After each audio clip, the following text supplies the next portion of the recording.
فأعوذ بالله السميع العليم من الشيطان الرجيم. بسم الله الرحمن الرحيم. فاعلم أنه لا إله إلا الله. وقال تعالى في موضع آخر: وأنزل الله عليك الكتاب والحكمة وعلمك ما لم تكن تعلم وكان فضل الله عليك عظيما. ذمہ داران جمعیت و جماعت، علماء کرام، بزرگوں، دوستوں، نوجوان ساتھیوں، عزیز بچوں، ملت کی پردہ نشین ماؤں اور بہنوں، آج کے اس اجلاس میں میرا موضوع ہے موجودہ دور میں دینی تعلیم کی اہمیت و ضرورت. موضوع کے اندر 4 چیزیں ہیں: موجودہ دور، دینی تعلیم کی اہمیت اور دینی تعلیم کی ضرورت. ان 4 چیزوں پر انشاءاللہ ہم گفتگو کریں گے اور سمجھنے کی کوشش کریں گے کہ موجودہ دور میں دینی تعلیم کی کس قدر ضرورت ہے. سب سے پہلی جو چیز ہے موضوع کے اندر وہ ہے موجودہ دور. موجودہ دور سے کیا مراد ہے؟ موجودہ دور سے مراد وہ دور، وہ زمانہ جس سے ہم اور آپ گزر رہے ہیں. یہ زمانہ انتہائی پرفتن زمانہ ہے، فتنوں کا یہ دور ہے، اور نبی کریم صلی اللہ علیہ وسلم کی پیشین گوئی کے مطابق یہ قیامت سے پہلے کا وہ زمانہ ہے جس کے بارے میں آپ صلی اللہ علیہ وسلم نے فرمایا تھا: ان بین ید الساعۃ لایاما ينزل فيها الجهل ويرفع فيها العلم ويكثر فيها الحرج. اللہ کے رسول صلی اللہ علیہ وسلم نے فرمایا تھا، صحیح بخاری کی روایت ہے، کہ قیامت سے پہلے ایک زمانہ ایسا آئے گا جس میں جہالت عام ہو جائے گی، علم اٹھا لیا جائے گا اور قتل و غارت گری کا دورہ ہوگا. یہ وہ زمانہ ہے نبی کریم صلی اللہ علیہ وسلم کی پیشین گوئی کے مطابق جس میں علم اٹھتا چلا جا رہا ہے اور جہالت عام ہوتی جا رہی ہے. علم کے اٹھنے کا کیا معنی ہے؟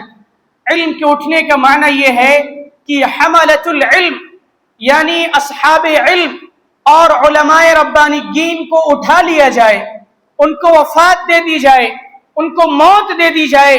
اللہ کے رسول صلی اللہ علیہ وسلم نے فرمایا: ان اللہ لا يقبض العلم انتزاعا ينتزعه من العباد ولكن يقبض العلم بقبض العلماء حتى اذا لم يبق عالما اتخذ الناس رؤوسا جهالا فسئلوا فافتوا بغیر علم فضلوا واضلوا. کہ قیامت سے پہلے ایک ایسا زمانہ آئے گا کہ اللہ رب العالمین علم کو اٹھا لے گا. اور یہ علم کیسے اٹھایا جائے گا؟ بندوں کے سینوں سے کھینچ کر نہیں اٹھایا جائے گا، بلکہ علماء کو وفات دے کر کے اٹھایا جائے گا. علماء اٹھا لیے جائیں گے، حملۃ العلم کو وفات دے دی جائے گی، علماء ربانیین دھیرے دھیرے ختم ہوتے چلے جائیں گے، یہاں تک کہ بہت تھوڑے علماء باقی رہ جائیں گے. اور ہوگا کیا جب علماء ختم ہو جائیں گے، علماء کو اللہ رب العالمین وفات دے دے گا، تو لوگ جاہلوں کو اپنا امام بنا لیں گے، پیشوا بنا لیں گے، رہنما بنا لیں گے، قدوہ بنا لیں گے، ان سے علم حاصل کریں گے اور ان سے فتوے پوچھیں گے. لوگوں کو وہ بغیر علم کے فتوے دیں گے، خود بھی گمراہ ہوں گے اور دوسروں کو بھی گمراہ کریں گے. ایسا محسوس ہوتا ہے کہ نبی کریم صلی اللہ علیہ وسلم کی یہ حدیث حرف بہ حرف صادق آ رہی ہے. اور شاید وہ زمانہ آ چکا ہے کہ آج علماء ربانیین کی قلت ہے، علماء ربانیین کو اٹھایا جا رہا ہے، علماء دھیرے دھیرے ختم ہوتے جا رہے ہیں اور جہالت عام ہوتی جا رہی ہے.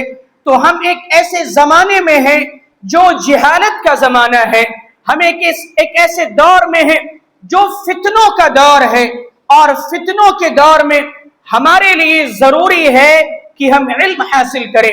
امام ابن قیم رحمت اللہ علیہ نے فرمایا کہ فتنے دو طرح کے ہوتے ہیں، ایک شبہات کے فتنے اور دوسرے شہوات کے فتنے۔ امام ابن قیم رحمت اللہ علیہ فرماتے ہیں کہ یہ جو شبہات کے فتنے ہیں یہ شہوت کے فتنے سے بھی زیادہ خطرناک فتنے ہوتے ہیں۔ ان فتنوں کا خاتمہ کیسے ہوگا؟ اہل علم بیان کرتے ہیں کہ شہوت کے فتنوں کو ختم کرنے کے لیے ایمان اور استقامت کی ضرورت ہے، صبر کی ضرورت ہے، اور شبہات کے فتنوں کو ختم کرنے کے لیے دینی تعلیم اور شرعی علم کی ضرورت ہے۔ امام ابن قیم رحمت اللہ علیہ نے فرمایا کہ فتنے دو طرح کے ہیں۔ شبہات کے فتنے، شبہات سے مراد یہ کہ انسان اللہ کے بارے میں شبہات کا شکار ہو جائے، رسول کے بارے میں اس کے ذہن میں شکوک و شبہات پیدا ہو جائیں، صحابہ کرام کے تعلق سے شبہات اس کے اندر پیدا ہو جائیں، اور قرآن و حدیث سے متعلق وہ شخص شبہات کا شکار ہو جائے۔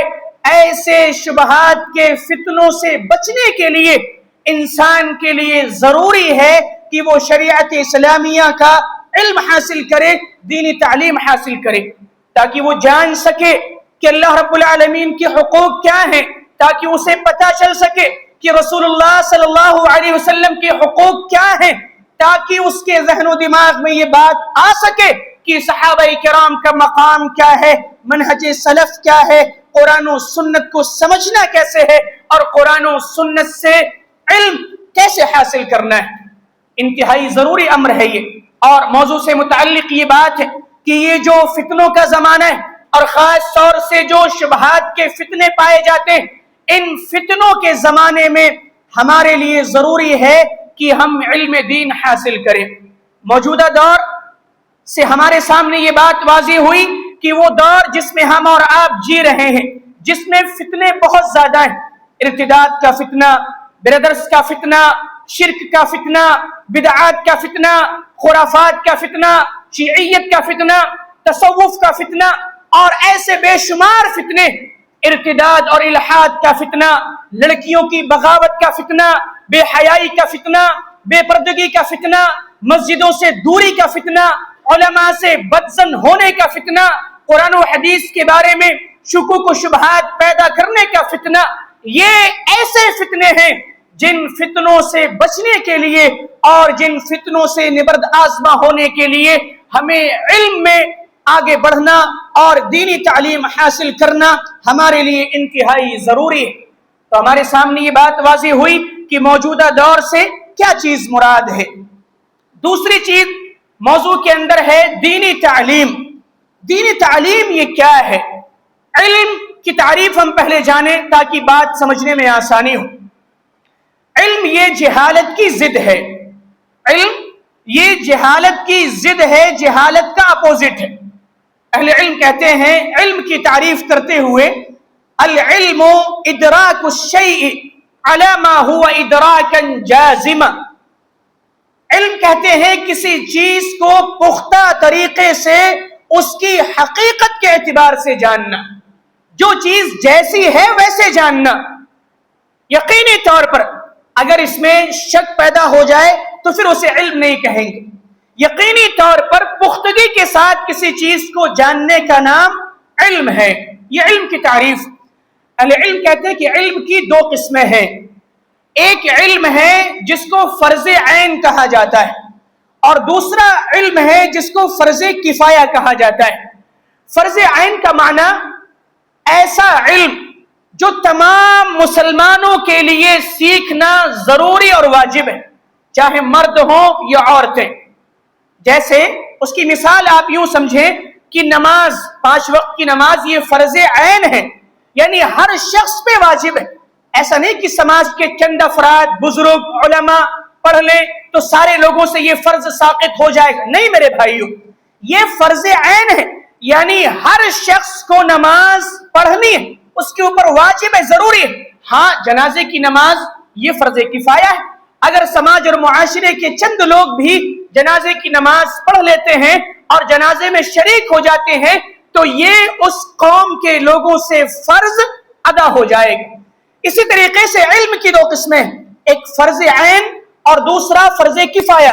فرض عین میں کون سا علم ہے اور فرض کفایہ میں کون سا علم ہے، یہ جاننا ضروری ہے۔ ایک بات میں بتا دوں کہ میں ایسے ہی انشاءاللہ اپنی بات سمجھانے کی کوشش کروں گا، آپ کسی خاص لہجے کا یا خاص انداز کا انتظار نہیں کریں گے، ایسے ہی ہماری بات ہوگی اور وقت ہمارا ختم ہو جائے گا۔ تو علم کی دو قسمیں ہیں، فرض عین اور فرض کفایہ۔ فرض عین کا معنی یہ ہے کہ ہر شخص کو اتنا علم سیکھنا ضروری ہے جس سے اس کی توحید، رسالت، نماز، روزہ، حج، زکوٰۃ، صدقات و خیرات، تجارت، معاملات، آخرت کے امور، بعث بعد الموت سے متعلق مسائل، یہ ساری چیزیں وہ جان سکے۔ گویا کہ خلاصہ یہ ہے فرض عین کا کہ اسے رب کی معرفت حاصل ہو جائے، رب العالمین کے بارے میں وہ جان لے، اور اسلام کے جو بنیادی ارکان ہیں ان ارکان کے بارے میں اس کے پاس علم ہو تاکہ وہ ان ارکان پہ صحیح سے عمل کر سکے۔ ایک شخص کو پتہ ہی نہیں کہ نماز کیسے پڑھنا ہے، کیسے وہ نماز پڑھے گا؟ تو نماز پڑھنا جیسے واجب ہے ویسے ہی نماز کے مسائل کو جاننا بھی واجب ہے۔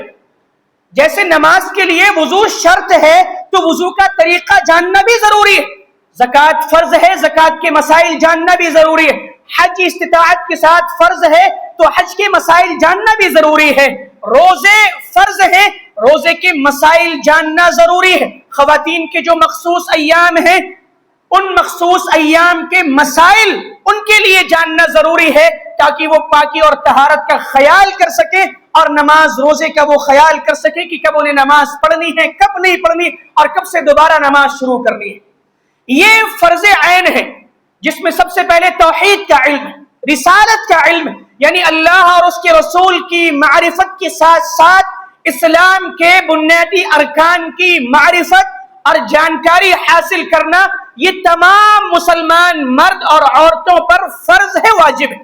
دلیل اللہ تعالیٰ نے فرمایا قرآن مجید کے اندر فَاعْلَمْ أَنَّهُ لَا إِلَهَ إِلَّا اللَّهُ، جان لو، سیکھ لو کہ اللہ کے علاوہ کوئی حقیقی معبود نہیں ہے۔ یہاں پر اللہ تعالیٰ نے خطاب گرچہ نبی صلی اللہ علیہ وسلم سے کیا ہے لیکن آپ کے ذریعے سے خطاب پوری امت کو ہے، اور اگر پوری امت کی بات کریں تو الگ سے بھی آیتیں موجود ہیں، فَاعْلَمُوا أَنَّ اللَّهَ غَنِيٌّ حَمِيدٌ وَاعْلَمُوا أَنَّ اللَّهَ عَزِيزٌ حَكِيمٌ۔ سیکھو، جانو۔ اعلموا کا کیا معنی ہے؟ علم حاصل کرو۔ فَاعْلَم کا کیا معنی ہے؟ جانو، سیکھو، علم حاصل کرو کہ اللہ کے علاوہ کوئی حقیقی معبود نہیں۔ ایک بندے کو جب اللہ کی معرفت حاصل ہوگی اسے پتا ہوگا کہ میرا رب کون ہے، اس کی قدرت کیا ہے، اس کی طاقت کیا ہے، اور وہ کتنی بڑی قدرت اور کتنی بڑی طاقت کا مالک ہے، تو یقینی طور پر اس کے دل میں اس رب کی محبت پیدا ہوگی، اور جب یہ محبت پیدا ہوگی تو یہ پیشانی خود بخود رب کے سامنے جھکنے پہ مجبور ہوگی۔ اللہ نے فرمایا فَاعْلَمْ، جانو، سیکھو، علم حاصل کرو۔ اس علم سے مراد یہی فرض عین والا علم ہے۔ دوسری دلیل نبی کریم صلی اللہ علیہ وسلم نے فرمایا طلب العلم فریضۃ علی کل مسلم، طلب العلم فریضۃ علی کل مسلم، علم کا حاصل کرنا، طلب کرنا یہ تمام مسلمانوں پر فرض ہے۔ اس حکم میں مردوں کے ساتھ عورتیں بھی شامل ہیں۔ کیا مطلب اس حدیث کا؟ کہ تمام مسلمانوں پر علم کا حاصل کرنا فرض ہے۔ کیا سب لوگ اپنے گھر بار چھوڑ کر مدرسے چلے جائیں؟ نہیں میرے بھائیو، یہاں پر فرض کفایہ والا علم مراد نہیں ہے بلکہ فرض عین والا مراد ہے کہ اتنا علم ہر ایک سیکھے جس سے اس کی نمازیں، اس کے روزے، اس کی زکوٰۃ، اس کا حج صحیح ہو سکے۔ کہاں سیکھیں؟ مسجد کے اندر سیکھیں، علماء سے سیکھیں، ائمہ سے سیکھیں۔ مسجد نبوی اسلامی تاریخ کا سب سے پہلا مدرسہ ہے۔ اصحاب صفہ کہاں علم حاصل کرتے تھے؟ مسجد نبوی کے اندر۔ استاد کون تھے؟ معلم کون تھے؟ مربی کون تھے؟ نبی صلی اللہ علیہ وسلم۔ مسجد نبوی گویا کہ اس وقت کی ایک بہت بڑی عالمی یونیورسٹی کی حیثیت رکھتی تھی، وہاں سے بڑے بڑے علماء، مفسرین، محدثین پیدا ہوئے، اور وہی بیٹھ کر صحابہ کرام نے نماز، روزے، حج، زکوٰۃ وغیرہ کے مسائل کو سیکھا، اور اس کے بعد فرض کفایہ والا جو علم ہے اس علم کو حاصل کرنے کے لیے محدثین نے لمبے لمبے اسفار بھی کیے. تو یہ جو علم ہے فرض عین، یہ اس حدیث میں مراد ہے. نبی صلی اللہ علیہ وسلم نے فرمایا طلب العلم فریضۃ علی کل مسلم، ہر مسلمان پر واجب ہے، ضروری ہے، فرض ہے کہ وہ علم حاصل کرے. کون سا علم؟ توحید کا علم، جیسا کہ بات ابھی گزری. رسالت کا علم، نماز کا علم، نماز سے پہلے کی جو چیزیں ہیں ان کا علم. ایک اور دلیل اصول فقہ کا ایک قاعدہ ہے. فقہ ہم بھی مانتے ہیں، فقہ اگر قرآن و حدیث کے مطابق ہے اور وہ فقہ ہے جو صحابہ کرام کی تھی اور اس امت کے اسلاف کی تھی، بالکل اس فقہ کو ہم بھی تسلیم کرتے ہیں. بلا وجہ کا ہمارے اوپر یہ الزام ہے کہ یہ فقہ کو نہیں مانتے. اصول فقہ کا ایک قاعدہ آپ دیکھیں، اصول فقہ کا ایک قاعدہ ہے ما لا يتم الواجب الا به فهو واجب، ما لا يتم الواجب الا به فهو واجب. ایک واجب کے لیے جو چیزیں ضروری ہوتی ہیں، وسیلہ بنتی ہیں، ان کا سیکھنا بھی واجب ہے. ایک واجب اس تک پہنچنے والا جو بھی وسیلہ اور جو بھی سبب ہے وہ ساری چیزیں واجب ہیں. مثال کے طور پہ نماز، چونکہ یہ ہم روزمرہ پڑھتے ہیں اس لیے بار بار نماز کی مثال، اور ایک اس سے نیت اور ارادہ یہ بھی مقصود ہے تاکہ نماز کی اہمیت ہم سمجھیں اور نماز کے عادی بن جائیں اور نماز پڑھنے والے بن جائیں. مثال کے طور پہ نماز ہے، نماز کے لیے وضو شرط ہے. اب وضو جب یہ نماز کے لیے وسیلہ ہے اور یہ واجب ہے، ضروری ہے، تو وضو کے بارے میں علم حاصل کرنا اور اس کی کیفیت کو جاننا کہ وضو کا طریقہ کیا ہوگا، وضو کیسے کیا جائے گا، اعضائے وضو کو کتنی بار دھویا جائے گا، کیسے دھویا جائے گا، یہ سب جاننا بھی واجب ہے. جب وضو واجب ہے، نماز واجب ہے، تو ان نماز اور وضو کے جو وسائل اور جو اسباب ہیں ان کا سیکھنا بھی واجب ہے. تو یہ جو دلائل ہیں، قرآن کی دلیل، حدیث کی دلیل اور ایک اصول فقہ کے قاعدے کی دلیل جو آپ کے سامنے پیش کی گئی، ان سب کا خلاصہ یہ ہے کہ اتنا علم سیکھنا جس سے بندہ شریعت کے بنیادی اور موٹے موٹے مسائل پر، اہم اہم مسائل پر عمل کر سکے، اتنا علم سیکھنا ہر مسلمان مرد اور عورت پر واجب ہے، چاہے وہ چھوٹا ہو یا بڑا. علم کی دوسری قسم ہے فرض کفایہ. اس پر ہم زیادہ بات نہیں کریں گے کیونکہ یہ ہمارے موضوع سے تھوڑی الگ چیز ہے، لیکن چونکہ موضوع میں یہ چیز شامل ہے اس لیے وضاحت بھی ضروری ہے. فرض کفایہ کا معنی یہ ہوتا ہے کہ چند لوگ اگر اس فرض کو ادا کریں تو امت سے وہ چیز ساقط ہو جاتی ہے.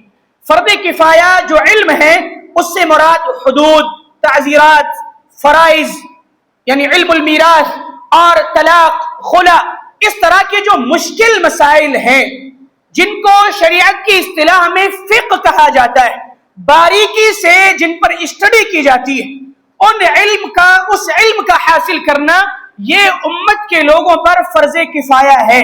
یعنی چند لوگ اگر علم حاصل کریں اور پوری ایک بستی سے چند افراد اگر مدارس میں جا کر کے وقت لگائیں، سیکھیں اور باریک بینی سے اس علم کی گہرائی تک پہنچے تو یہ فرض انشاءاللہ پوری بستی اور پوری قوم سے ادا ہو جائے گا. اس کی دلیل اللہ تعالیٰ نے فرمایا فَلَوْلَا نَفَرَ مِن كُلِّ فِرْقَةٍ مِّنْهُمْ طَائِفَةٌ لِيَتَفَقَّهُوا فِي الدِّينِ وَلِيُنذِرُوا قَوْمَهُمْ إِذَا رَجَعُوا إِلَيْهِمْ لَعَلَّهُمْ يَرْجِعُونَ.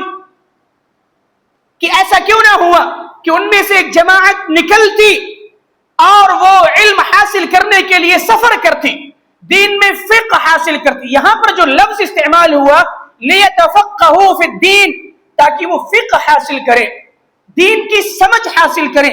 فقہ شریعت کی اصطلاح میں کہتے ہیں اس علم کو جو شریعت کے تفصیلی دلائل کے ذریعے سے حاصل کیا جاتا ہے، باریک بینی سے حاصل کیا جاتا ہے، جس میں نحو، صرف، بلاغت، علم المعانی، علم البدیع، اشتقاق، ناسخ منسوخ، اس طرح کے علوم جو مدارس میں پڑھائے جاتے ہیں، ان علوم کا جاننا اور ان علوم کا سیکھنا اور ان علوم کی روشنی میں شریعت کے مسائل کو باریک بینی سے سمجھنا اور ان کا حل تلاش کرنا اور قوم اور سماج میں آ کر کے ضرورت کے وقت ان مشکل مسائل کا حل لوگوں کے سامنے پیش کرنا یہ فرض کفایہ ہے۔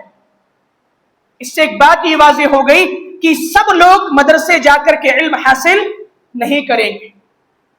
سب لوگ ایسا نہیں کہ گھر بار چھوڑ کر کے آپ کو کہا جا رہا ہے کہ سب چلیے مدرسے میں، اور مغربی یوپی کا مرکزی ادارہ المہد الاسلامی السلفی آپ کا استقبال کرتا ہے، نہیں، بلکہ چند افراد ایسے ہوں جن کو تیار کیا جائے چھوٹے سے ہی، بچپن سے، کچھ بچے جو ذہین ہوں،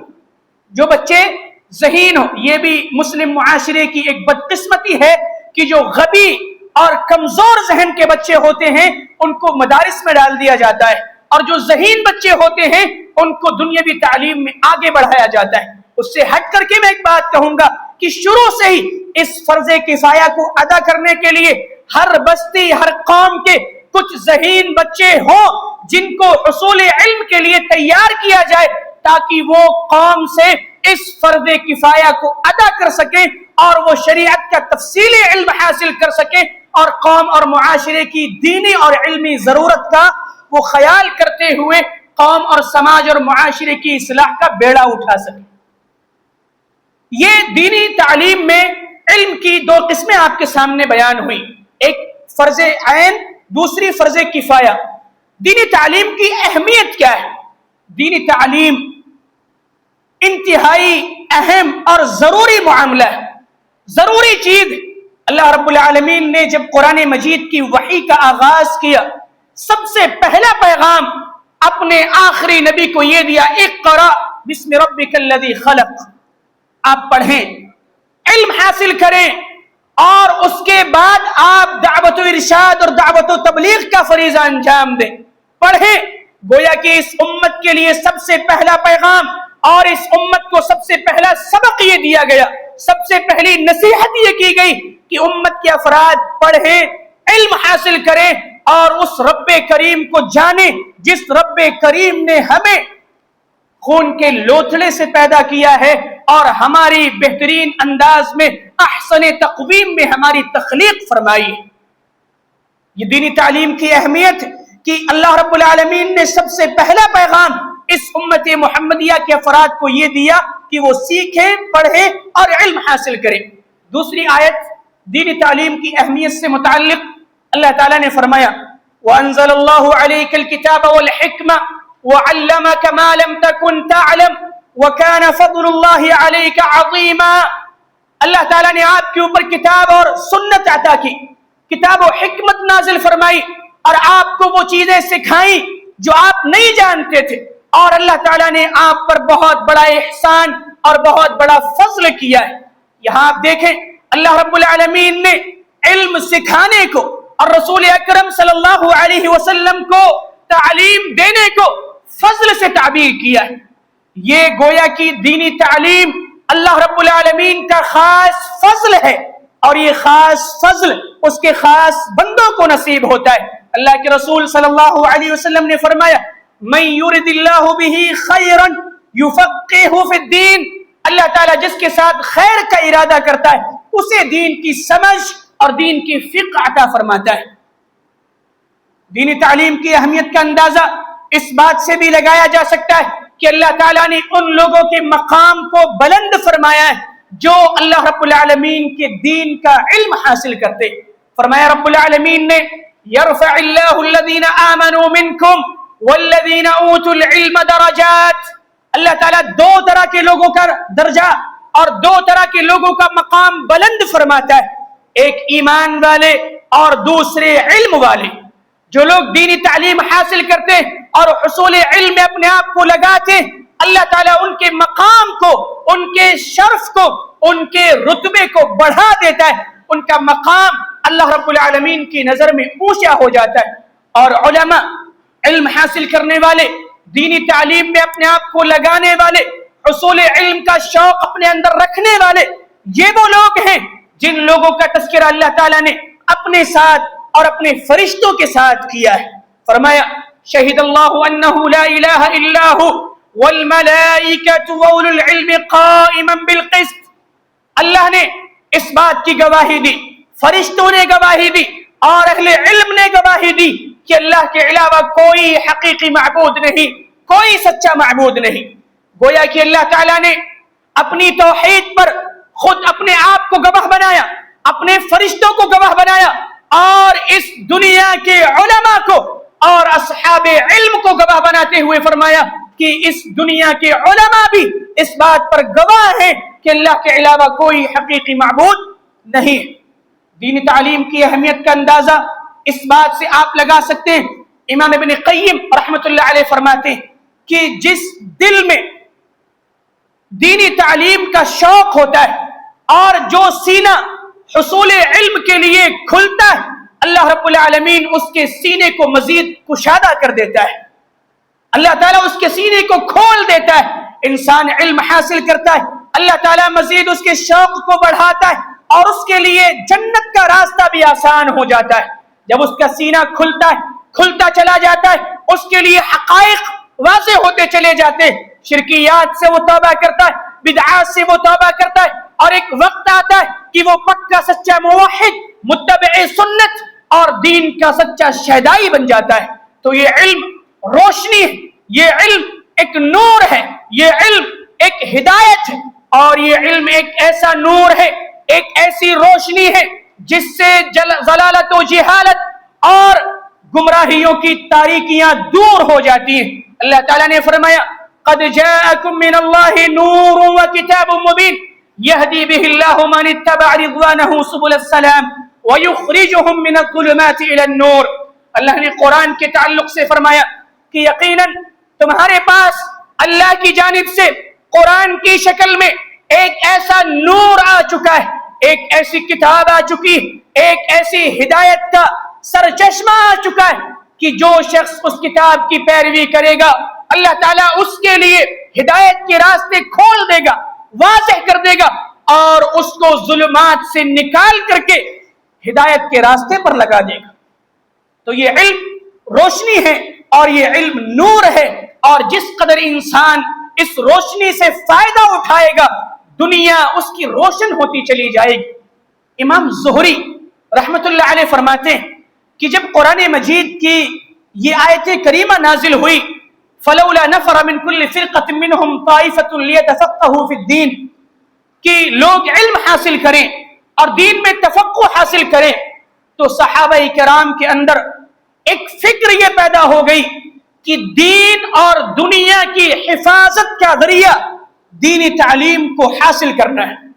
یعنی ان کے ذہن میں یہ بات تھی کہ اگر ہم دینی تعلیم حاصل کریں گے تو ہماری دنیا بھی روشن ہوگی اور آخرت بھی ہماری روشن ہوگی، دنیا میں بھی نور ملے گا اور آخرت میں بھی نور ہمیں ملے گا۔ اور یہی بات امام زہری رحمت اللہ علیہ نے تابعین کے تعلق سے بھی فرمائی ہے کہ تابعین کے زمانے میں بھی یہی شوق اور یہی فکر اور یہی جذبہ پایا جاتا تھا کہ ان کا مطمح نظر، ان کا مقصد زندگی، ان کا ہدف، ان کا گول، ان کا ٹارگیٹ یہ تھا کہ اپنے آپ کو دینی تعلیم میں لگاؤ، حصول علم میں لگاؤ، اس سے ہماری دنیا بھی روشن ہوگی اور آخرت بھی روشن ہوگی۔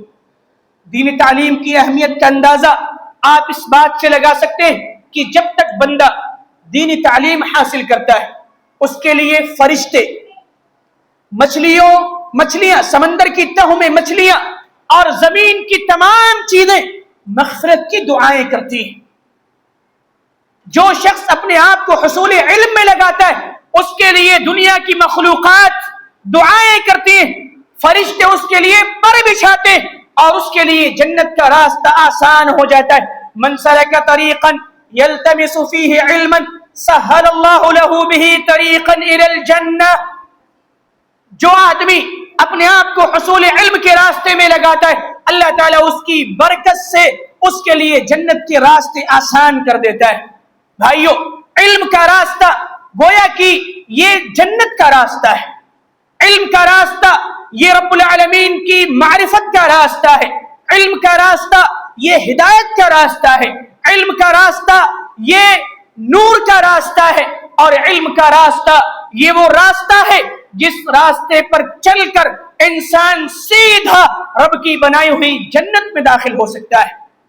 تو یہ دینی تعلیم کی اہمیت ہے۔ موجودہ دور دینی تعلیم اور دینی تعلیم کی اہمیت کو ہم نے جانا، اب آئیے آخری چیز موضوع سے متعلق دینی تعلیم کی ضرورت اس دور میں کیا ہے، اس پر میں تھوڑی سی بات کر کے اپنی بات کو ختم کروں۔ امام احمد بن حنبل رحمت اللہ علیہ علمی دنیا کا ایک بہت بڑا نام ہے، وقت کے امام ہیں، محدث ہیں، دنیا جانتی ہے امام احمد بن حنبل رحمت اللہ علیہ کو۔ وہ کہتے ہیں کہ علم کی ضرورت انسانوں کو کھانے اور پینے سے زیادہ ہے۔ العلم احوج الناس الیہ من الطعام والشراب، کہ لوگوں کو کھانے اور پینے سے زیادہ علم کی ضرورت ہے۔ کیوں؟ کیونکہ کھانے کی ضرورت، پانی کی ضرورت دن میں 1-2 مرتبہ پیش آتی ہے، جبکہ علم کی ضرورت انسان کو ہر سانس اور ہر قدم پہ ہے۔ آپ دینی تعلیم کی اہمیت کا اور اس کی ضرورت کا اندازہ لگائیں۔ امام احمد بن حنبل رحمت اللہ علیہ فرماتے ہیں دینی تعلیم کی ضرورت سے متعلق کہ دینی تعلیم کی ضرورت انسان کو کھانے اور پینے سے زیادہ ہے، کیونکہ انسان دن میں 1 مرتبہ 2 مرتبہ 3 مرتبہ کھاتا ہے، پانی بھی 2-3 مرتبہ وہ پیتا ہے۔ گرمی کے موسم میں یہ تعداد تھوڑی بڑھ سکتی، لیکن عام طور سے کھانے اور پینے کی ضرورت اسے 2-3 مرتبہ پیش آتی ہے، لیکن علم کی ضرورت اسے ہر سانس اور ہر قدم پہ ہے۔ کہیں ایسا نہ ہو کہ انسان علم سے دور ہو جائے اور کوئی فتنہ آئے اسے اپنی چپیٹ میں لے لے اور وہ شخص گمراہ ہو جائے۔ کہیں ایسا نہ ہو کہ انسان علم سے اور علمی مجلسوں سے اور علماء سے دور ہو جائے اور کوئی فتنوں کی ہوا چلے اور اسے اڑا لے جائے اور وہ شخص ضلالت و گمراہیوں کی تاریکیوں میں بھٹکتا ہوا پھرے اور قیامت کے دن جہنم اس کا مقدر بن جائے۔ بھائیو، یہ علم اتنا ضروری ہے کہ اس علم کے بغیر ہم شریعت اسلامیہ پر عمل نہیں کر سکتے۔ عمل سے پہلے علم ضروری ہے۔ امام بخاری رحمت اللہ علیہ نے صحیح بخاری کے اندر ایک باب قائم کیا ہے، باب العلم قبل القول والعمل، اور اس باب کے تحت سورہ محمد کی ایک آیت کریمہ انہوں نے ذکر کی ہے، فَاعْلَمْ أَنَّهُ لَا إِلَهَ إِلَّا اللَّهُ۔ باب کیا قائم کیا، عنوان اور ہیڈنگ کیا قائم کی؟ امام بخاری رحمت اللہ علیہ نے کہ اس بات کا بیان کہ کچھ بولنے اور عمل کرنے سے پہلے سیکھا جائے، علم حاصل کیا جائے، انسان پہلے سیکھے، علم حاصل کرے، اس کے بعد وہ کچھ بولے یا عمل کرے۔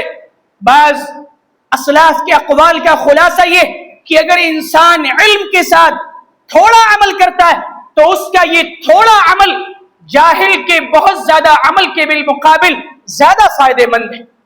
ایک انسان علم حاصل کرے، وہ جانے کہ اللہ رب العالمین کے کون کون سے اذکار اور اللہ کی تعریف کے کون کون سے کلمات زیادہ اہم ہیں، وہ ان کو پڑھے اور اس کے بعد وہ اللہ رب العالمین سے اجر و ثواب کی امید رکھے۔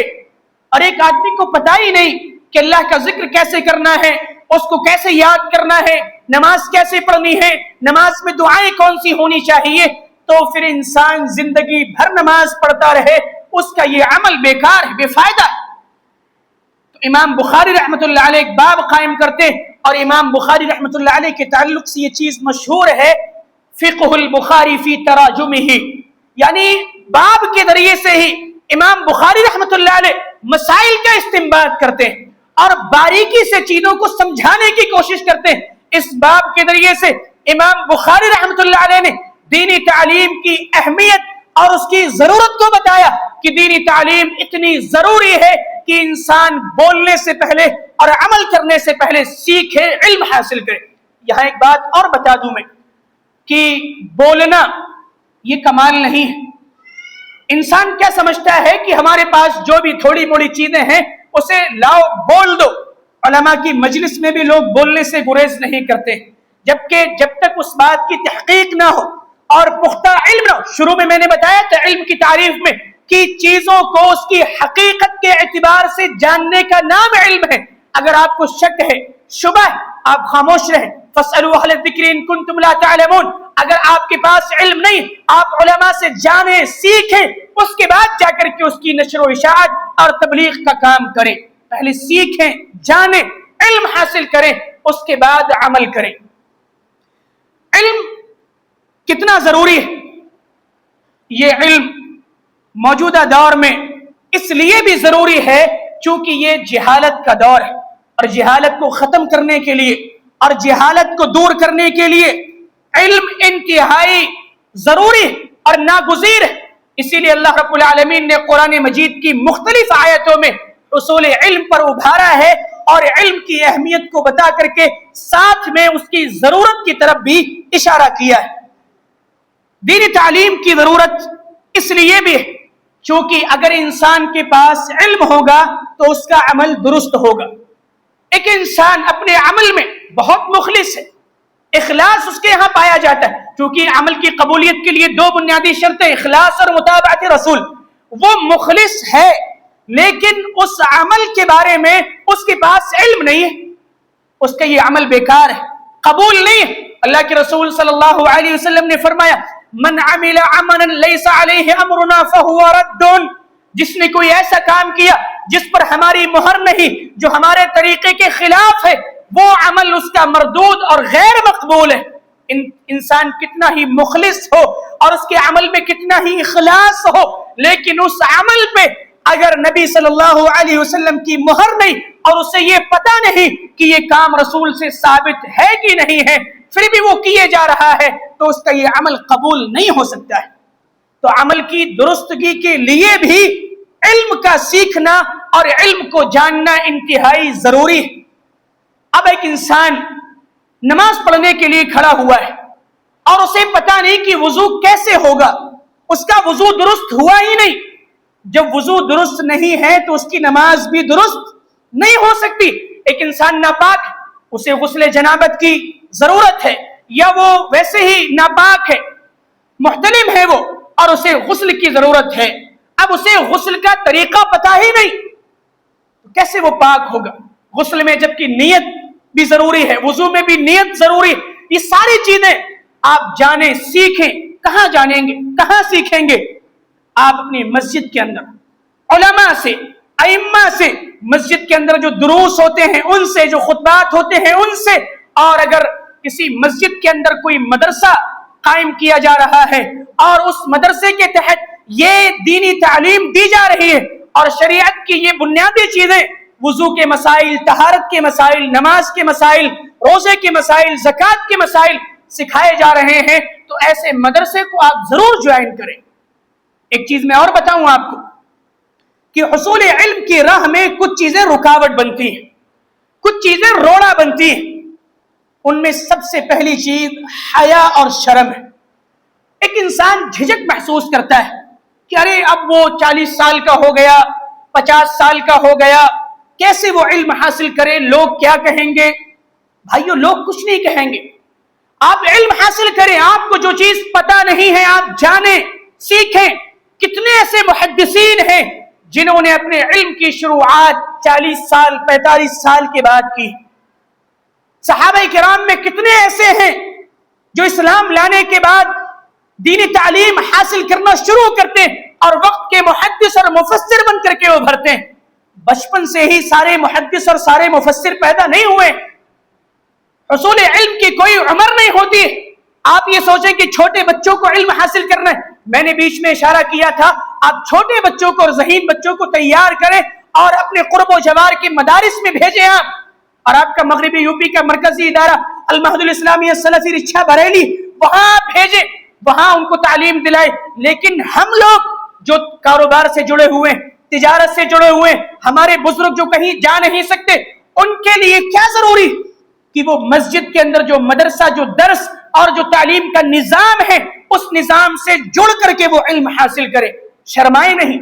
حیا یہ حصول علم کی راہ میں رکاوٹ ہے، مانع ہے.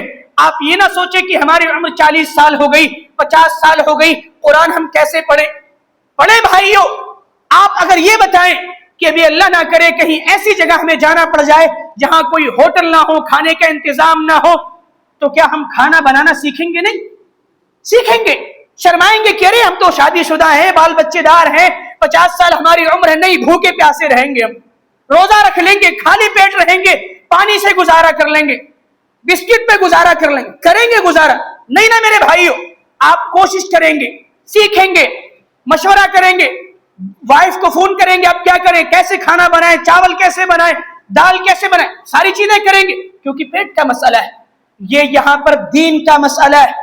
شرم اور جھجک مانع نہیں ہونی چاہیے، رکاوٹ نہیں بننی چاہیے، لوگ کیا کہیں گے یہ ساری فکر نہیں ہونی چاہیے، لوگ کیا کہیں گے، کچھ نہیں، آپ ختم ہو جائیں گے، لوگ بس انا للہ و انا الیہ راجعون پڑھیں گے اور آپ کی قبر پہ ہاتھ جھاڑ کر کے چلے آئیں گے۔ کیا کہیں گے لوگ؟ کچھ نہیں کہیں گے۔ آپ سیکھیے، آپ کو علم حاصل کرنا ہے، آپ سیکھیے، آپ کو اپنے دین کو مضبوط کرنا ہے، آپ سیکھیے، آپ کو اپنے آپ کو ایک بہتر انسان بنانا ہے، آپ سیکھیے، آپ کو اپنا عمل درست کرنا ہے، آپ سیکھیے، آپ کو اپنی قبر میں جانا ہے۔ آپ کو میں ایک بات بتاؤں، اللہ رب العالمین نہیں شرماتا ہے اور اسے کوئی حیا نہیں آتی حق بیان کرنے میں۔ یہود نے اعتراض کیا رب العالمین پر جب اس نے مکھی اور مکڑی کی مثال بیان کی، اللہ کے رسول صلی اللہ علیہ وسلم کے سامنے کہا کہ یہ آپ کا کیسا رب ہے جو مکھیوں کی اور مکڑیوں کی مثال بیان کرتا ہے؟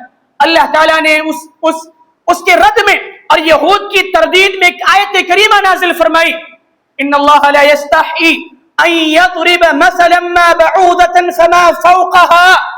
مکھی اور مکڑی تو چھوڑو، اگر رب العالمین کو کسی چیز کو سمجھانے کے لیے مچھر یا اس سے بھی کسی حقیر چیز کی مثال بیان کرنی پڑے گی تو وہ شرمائے گا نہیں، وہ جھجک محسوس نہیں کرے گا۔ جب علم کے معاملے میں اور حق بیان کرنے میں اللہ رب العالمین نہیں شرماتا ہے تو اس کے بندوں کو کیوں شرمانا چاہیے؟ صحابیات، ازواج مطہرات، طہارت کے مسائل، حیض کے مسائل، نفاس کے مسائل، خلا کے مسائل، طلاق کے مسائل، اللہ کے رسول صلی اللہ علیہ وسلم سے، ازواج مطہرات سے، عائشہ رضی اللہ تعالی عنہا سے پوچھتی تھی۔ حیا علم کی راہ میں رکاوٹ نہیں بنتی تھی۔ حیا کا معنی یہ نہیں کہ رکاوٹ بننے کا کہ انسان بے حیا ہو جائے، جہاں حیا کرنی چاہیے وہاں تو حیا ہوتی نہیں، جہاں پر شرمانا چاہیے وہاں بندہ شرماتا نہیں، گناہ کرتے وقت اسے حیا نہیں آتی، شرم نہیں آتی، جبکہ قرآن کہتا ہے یستخفون من الناس ولا یستخفون من اللہ وهو معهم۔ لوگوں کو کیا ہوا؟ یہ گناہ کرتے وقت لوگوں سے تو شرماتے، لوگوں سے جھجکتے، چھپتے ہیں ان سے، اور وہ اللہ جو ان کے ساتھ ہے اس سے وہ نہیں شرماتے، اس سے وہ نہیں چھپتے اور نہیں ڈرتے اور نہیں جھجکتے۔ جہاں شرمانا چاہیے اور جہاں حیا ہونی چاہیے وہاں حیا نہیں، اور جہاں حیا نہیں ہونی چاہیے وہاں پر حیا۔ عجیب معاملہ ہے بھائیو، حصول علم کی راہ میں رکاوٹ بننے والی چیز یہ حیا ہے، اس حیا کو رکاوٹ بننے نہ دیا جائے۔ حیا یہ اچھی صفت ہے، لیکن علم کے معاملے میں یہ اچھی صفت نہیں ہے، بلکہ آپ کے پاس اگر علم نہیں ہے آپ علماء سے سیکھیں، جانیں اور علماء کی مجلسوں سے جڑیں۔ ایک آخری بات، حصول علم کی راہ میں جو چیز رکاوٹ بنتی ہے وہ ہے موبائل کا غلط اور منفی استعمال۔ ملٹی میڈیا موبائل کا یا سوشل میڈیا کا غلط استعمال اور منفی استعمال۔ انسان کیا سمجھتا ہے کہ وہ گھر بیٹھا ہوا ہے، کوئی بھی مسئلہ اسے پیش آیا، ذہن میں آیا، اس نے کلک کیا، اور اب تو کلک کرنے کی بھی ضرورت نہیں ہے، اسپیکر پہ ہاتھ مارا اور بول دیا ہاں نماز کیسے پڑھیں۔ اب اس پہ کتنے لوگوں کی ویڈیوز آ رہی ہیں، کس کو سننا ہے کس کو نہیں سننا ہے یہ کون تمیز کرے گا؟ یہ بہت بڑا فتنہ ہے موجودہ دور کا کہ ہر کسی کو ہم سننے لگ جاتے ہیں۔ یاد رکھیں، سوشل میڈیا پہ بیٹھا ہوا ہر انسان عالم نہیں ہے، سوشل میڈیا پہ بیٹھا ہوا ہر انسان مفتی نہیں ہے، سوشل میڈیا پہ بیٹھا ہوا ہر انسان اس لائق نہیں ہے کہ ہم اس سے دین کا علم حاصل کریں۔ یہ دل، یہ دین اور یہ علم ایک امانت ہے، اور اس امانت کو امانت دار لوگوں سے حاصل کیا جائے۔ محمد ابن سیرین رحمت اللہ علیہ نے صحیح مسلم کے مقدمے میں ایک انتہائی قیمتی بات بیان کی ہے۔ کہا انہوں نے ان ھذا العلم دین فانظروا عمن تاخذوا دینکم۔ لوگو، یہ شریعت اسلامیہ کا علم یہ اصل دین ہے، دیکھو کہ تم اپنا دین کس سے لے رہے ہو۔ علماء سے جڑ کر کے علم حاصل کرنے کی ضرورت ہے۔ یہ برادرز اور یہ سوشل میڈیائی لوگ جو اپنے سبسکرائبر اور اپنے ویوز بڑھانے کے لیے الٹی سیدھی ویڈیوز بنا کر کے اور غلط سلط فتوے دے کر کے فضلوا واضلوا والا جو کام کر رہے ہیں، ان سے ہوشیار اور خبردار رہنے کی ضرورت ہے۔ کیا آپ مجھے بتائیں کہ آپ کو اگر پتے کا آپریشن کرانا ہو یا گردے کی پتھری نکلوانی ہو تو کہ آپ موبائل سے پوچھیں گے کہ پتے کا آپریشن کیسے کرنا ہے؟ آپ پوچھیں گے کہ گردے کی پتھری کیسے نکالنی ہے، اور لاؤ پھاڑا، پیٹ پھاڑو، نکالو پتا اور نکال دو اس کی پتھری؟ نہیں نا۔